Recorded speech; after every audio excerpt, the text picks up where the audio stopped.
Hello guys, this is MJ L Mix Vlog. So ngayon po ako po ay gagawa ng aming lunch. So meron pong binigay po sa akin ang aking tatay na aking among lalaki na samak. So samak ang tawag po nila dito sa tuna. So igigisa ko lang po ito. Meron na po akong hiniwa na sibuyas at saka bawang at saka meron na din po akong hiniwa na kamatis. So, ganito lang po kadali ang aking niluluto po dito. Puro gisa-gisa lang. So, yan. Mag-umpisa na po akong mag-isa ng tuna. So, yan po. At syempre, nagpainit na po ako ng mantika. So, yan po, no? Pinainitan ko na po yung mantika. So, ilalagay ko na po yung bawang. Ayan. Bawang. Mahina lang pala yung naging kalan ko. So, hindi siya masyadong uminit. So, yan. Lagyan po natin yung bawang.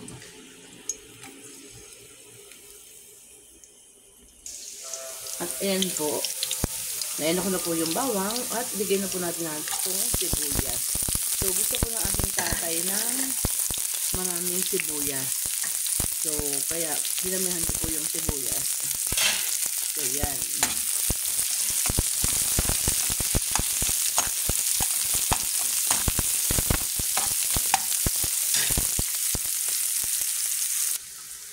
At yan po, luto na po yung sibuyas. And then, lagyan na po natin yung kamatis.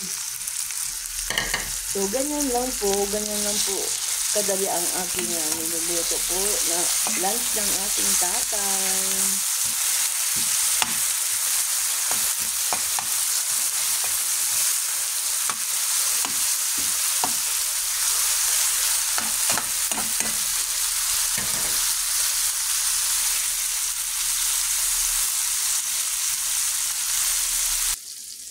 At yan nga po guys.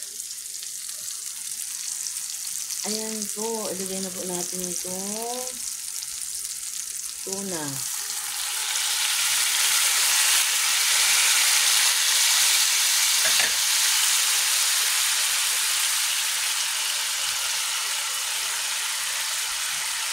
So yan guys. Ganyan lang po kadali ang ating lunch ngayong araw.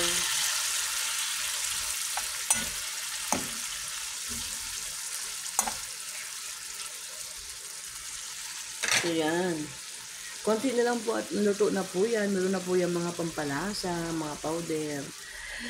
So, yan po guys. Thank you for watching. Thank you.